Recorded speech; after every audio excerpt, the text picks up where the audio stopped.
Será que é possível fazer transição capilar sem surtar?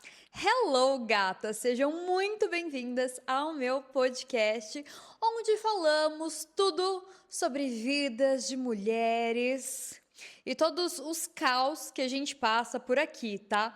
Inclusive, um dos maiores, tenho certeza, dentro da minha comunidade é transição capilar. E aí, será que é pra mim? Será que não é pra mim? Como que faz para aguentar? Renata, como que você aguentou 3 anos nessa loucura? E tô aqui para contar para vocês um pouquinho sobre a minha experiência, como que foi, como que eu consegui levar de uma forma um pouco mais leve e também para poder te inspirar a fazer a transição capilar ou também entender se não é pra você e tá tudo bem se não for, ok? Não é porque uma pessoa fez que você também precisa irrevogavelmente fazer aquilo. Bom, mas primeiro de tudo, já curte, compartilha, me segue nas outras redes sociais, sempre @Red Chaves, que a gente sempre conversa muito por lá. E conforme você for escutando este vídeo, este áudio, coloca aqui seus comentários que eu quero muito poder ter essa troca com vocês. Bom, pra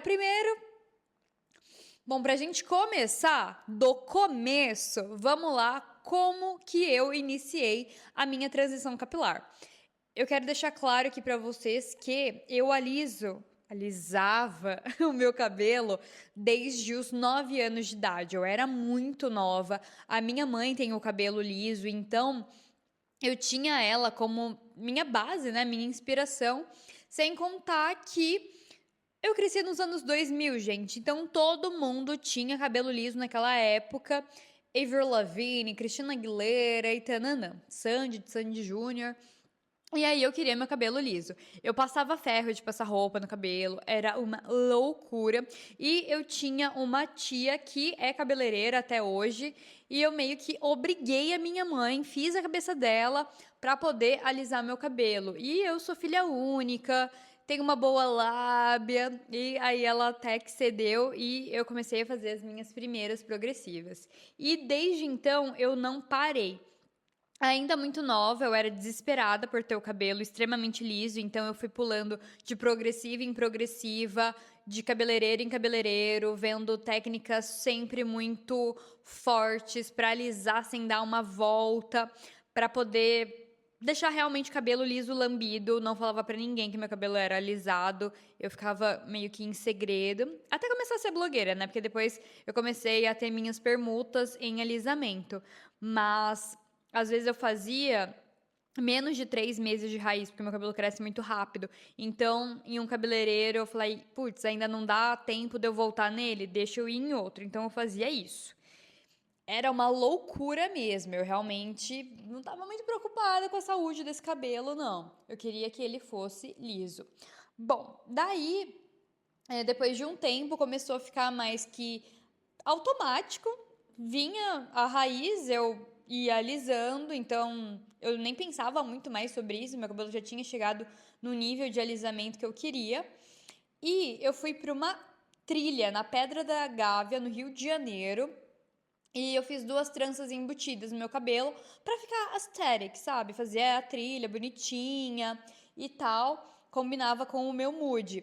E, gente, a trilha da Pedra da Gávea são 7 horas. Então, imagina, sol quente do Rio de Janeiro, meu cabelo extremamente suado e eu com uma trancinha ali. Beleza. Conforme foi passando o tempo, cada vez mais ele texturizava. E eu nem sabia que isso estava acontecendo, mas ele estava texturizando. Ok, a gente acabou a trilha e a gente desceu para a praia da Joaquina. Acho que é isso. Lá no Rio de Janeiro também. E assim que eu soltei meu cabelo, meu namorado falou assim: Nossa, Rê, seu cabelo tá tão bonito. Porque ele estava texturizado, tinha feito as ondinhas. Eu falei: Tá, peraí, deixa eu ver. Aí eu virei aqui em selfie pra poder ver meu cabelo, como é que tava. Pedi pro César tirar foto minha. E eu falei: Caramba, gostei de como que meu cabelo ficou. Isso foi em 2022, mais ou menos. Daí pra lá, Isso ficou na minha cabeça e eu comecei a procurar sobre triondas para poder deixar o cabelo daquele jeitinho mais sereia. Eu já tinha Babyliss e fui pro triondas. Ok. Passou um tempo, no ano novo de 2023, foi de 2022 para 2023, eu tinha feito minha última progressiva no finalzinho de 2022 e fui pra praia. A gente foi pro sul. E eu levei comigo o Triondas. E durante praticamente a viagem inteira eu tava fazendo o meu Triondas. Antes de ir pra praia, pra poder sair. Porque a gente combinava tanto ali com aquela vibe praiana, sereística e tal. E foi muito engraçado que eu lembro de amigos homens comentando sobre o meu cabelo. Falando, nossa, Rê, seu cabelo tá bonito, seu cabelo tá diferente, o que, que você fez? E tananã. Só por conta das ondinhas que tava. Eu falei, cara, pra homem poder reparar nisso, elogiar, deve estar legal. Ok. Passou-se o tempo, fiz a viagem inteira com o meu Triondas por ali. Chegando no interior, eu ainda morava em Marília, eu ainda não morava aqui em São Paulo na época, eu ainda tinha uma confeitaria, tá? E uma das meninas lá na confeitaria falou assim pra mim: Nossa, Rê, seu cabelo tava tão bonito na viagem. Você nunca pensou em fazer uma transição capilar? Tal amiga minha tá fazendo. Eu conheci a amiga dela, né? Eu falei, gente, nunca pensei, mas agora com você falando, porque basicamente o que eu tava fazendo nesse tempo todo era tentar voltar à textura original do meu cabelo, que eram ondas, que eram cachos. Falei, não é muito mais fácil eu parar de fazer essa bendita dessa progressiva e deixar meu cabelo natural? Quem sabe? Aí eu fui pra casa dos meus pais e comecei a desbravar várias fotos minhas de quando eu era mais nova. Então olhei várias coisas. Minha mãe, que sempre tinha sido contra eu alisar o cabelo, ficou super animada. Ficou ali vendo várias fotos junto comigo. E eu falei, cara, eu acho que pode ser esse um caminho bem legal. Comecei a procurar muita referência no TikTok, comecei a procurar muita referência no Pinterest. Aí eu tava falando com meu namorado, inclusive, mostrando pra ele como que seria, pra ter um apoio, né? Eu já sabia que eu queria fazer, mas a gente sabe como que a gente gosta de validação externa. Papo para um próximo podcast. E comecei a conversar com ele sobre talvez eu queira fazer isso e tal, o que que você acha? Ele me encorajou muito, minha mãe me encorajou muito, meu pai. Então foram só pessoas com boas vibrações pra cima de mim. E aí, no TikTok, eu descobri a Estrela. Estrela, inclusive, beijos, a gente ficou amiga. Ela passou por 3 anos na transição. Quando eu descobri ela, ela já estava bem no final da transição dela e o cabelo dela estava gigantesco. Vi, inclusive, o Big Chop dela. E eu fiquei muito feliz, muito animada. Falei, ok, 3 anos, bora que bora. Eu tava com 27 anos na época. E aí eu pensei em fazer o meu glow up aos 30, que seriam 3 anos, do 27 aos 30. 30 é a idade do sucesso, então bora que bora. E aí, essa questão de ter uma data limite vem como o nosso primeiro ponto de dica por aqui. Eu me coloquei os 3 anos porque eu tinha visto alguém que tinha ficado 3 anos na transição e fez muito sentido para mim na minha cabeça. Eu também tive esse prazo mais longo, então eu não tive que cortar meu cabelo curto e isso ajudou, porque eu sempre fui a pessoa time cabelo longo, eu gosto disso, então isso foi outra questão na minha autoestima. Eu não tive minha autoestima abalada por ficar com cabelo extremamente curto. Eu sei que para algumas mulheres cortar logo de uma vez vai ser muito melhor, para outras igual a mim passar mais tempo vai ser muito melhor. Então eu quero que você entenda o que vai fazer sentido para você aí na sua vida, porque assim que você vai conseguir entender e mensurar o tempo que você quer ficar na transição capilar. Um outro ponto que para mim fez muito sentido e que eu gostaria genuinamente que fizesse sentido para você e que você buscasse isso é focar em outras coisas. Como assim? Eu fiz meio que esse projeto de mim mesma, querendo me melhorar. E eu queria me melhorar como inteiro. Só que eu usei a transição capilar como a base sólida ali, um motivo principal para que todas as outras melhorias girassem em torno disso. Como assim? a transição capilar foi o meu motivo principal, mas já que eu teria 3 anos, qual que seria a mulher que eu queria me tornar quando eu acabasse a transição capilar? Eu ia ser uma cacheada, gostosa, musa fitness cacheada, então eu ia mudar a minha alimentação, eu ia mudar os meus treinos, eu ia me dedicar muito mais, porque eu não estava completamente satisfeita com o meu corpo. Eu também queria muito mudar leitura, hobbies. Eu lia muito pouco. Na minha adolescência, eu lia muito, mas conforme fui ficando adulta, eu fui deixando um pouquinho de lado. Então, eu fui me doutrinando a ler cada vez mais. Hoje em dia, sou a mulher que lê 60, 50, 70 livros aí num ano. Eu amo, leio praticamente todos os dias. Então, me tornei essa pessoa. Eu queria também ser uma mulher com mais inteligência emocional. Não que eu seja muito inteligente emocionalmente agora, mas a mudança é muito nítida, muito nítida. Porque quando você consegue enxergar as formas com que você está reagindo no automático, fica muito mais fácil você mudar. Então, fiz terapia, li muito também sobre isso, estudo até hoje sobre isso. Também gostaria de mudar na questão de profissão, mas isso veio como uma consequência, o que foi muito engraçado. Eu tinha uma confeitaria, mas eu já trabalhava como criadora de conteúdo, como influenciadora. E aí, por conta da transição, o lado influenciadora cresceu muito mais. Tanto que eu já não me via fazendo sentido ali na doceria. Fechei a doceria e fiquei 100% como criadora de conteúdo. E isso foi algo muito legal, porque o cabelo novo me deu uma força muito grande para essa nova profissão.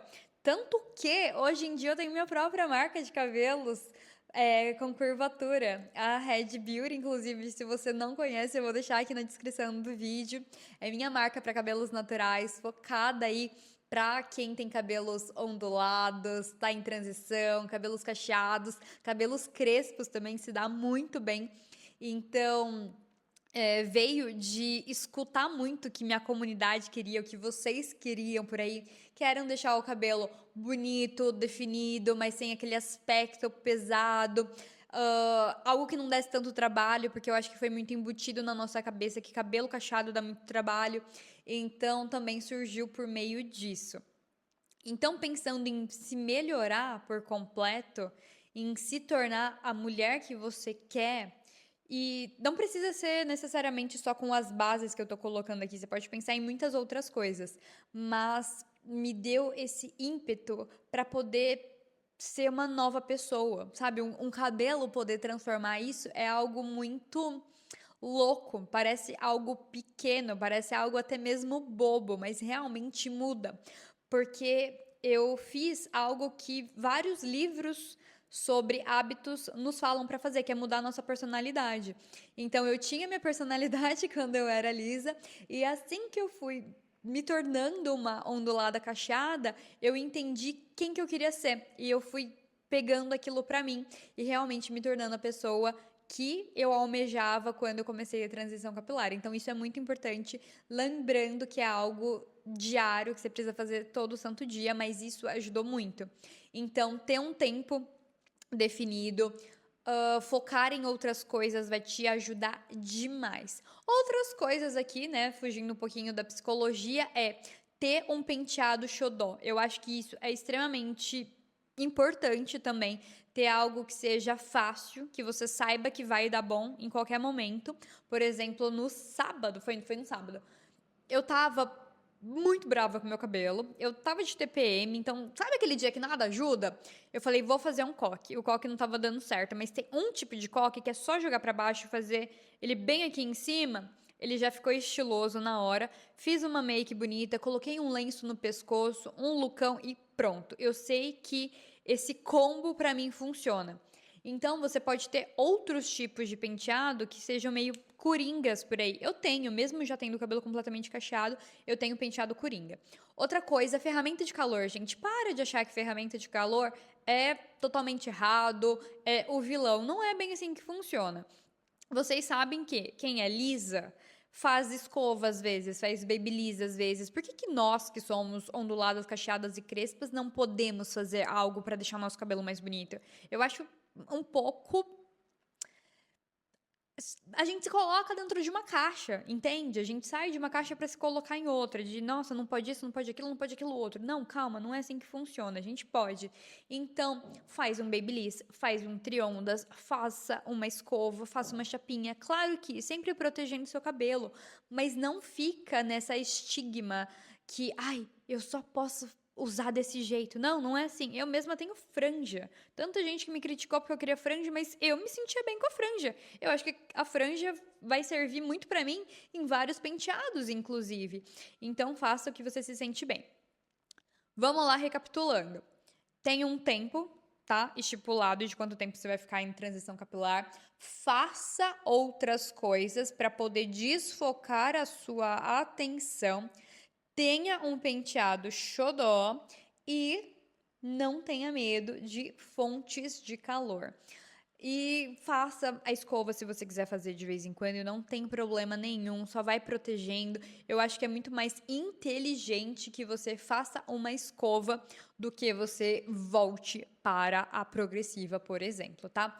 Outra coisa que eu acho muito, muito, muito, muito, muito importante é se cerque de referências e referências que pareçam com o seu cabelo. Claro, eu sigo todo mundo. Eu gosto de ver gente com todo tipo de cabelo, homem, mulher, mais nova, mais velha, que seja ondulada, um ondulado mais aberto, um ondulado mais fechado, um cacheado, um crespo, que seja loira, que seja ruiva. Eu adoro ver essas diferentes belezas. Isso ajuda a ver a beleza na gente também. Então, é muito bom poder ter essas referências, ainda mais quando as referências são parecidas com a gente, que a gente também consegue se inspirar em referências de beleza mesmo, do que elas fazem de maquiagem, de como que elas fazem de roupas, de penteado, então tudo isso é muito importante. A única coisa que você precisa ter muito cuidado por aí é não confunda referências como eu preciso ser igual aquilo, porque cabelos são diferentes, de acordo com a finalização que você faz, fica diferente também. E dependendo do dia, do produto, etc, que você usa também vai ficar diferente. Então, para de só querer ficar igual. Tenha como referência. Não preciso ficar necessariamente igual, porque aí a gente entra num âmbito de ficar frustrada, porque a gente não vai ser completamente igual àquela outra pessoa, tá? Eu acho que essas são as minhas melhores e maiores dicas para você que está na transição capilar. Inclusive, me conte se você está na transição, se você já passou na transição.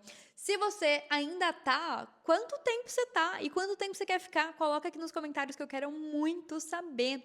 E também me fale quais são as suas maiores referências. Se você tá na transição também, ó, se eu fosse você, eu já usava Red Beauty. Porque, modéstia à parte, os produtos são bons demais, viu? Vou deixar aqui o link para vocês. Não esqueça também de me seguir nas outras redes, por lá o nosso bate-papo sempre continua. E beijos, beijos, minhas gatas! Até o próximo episódio.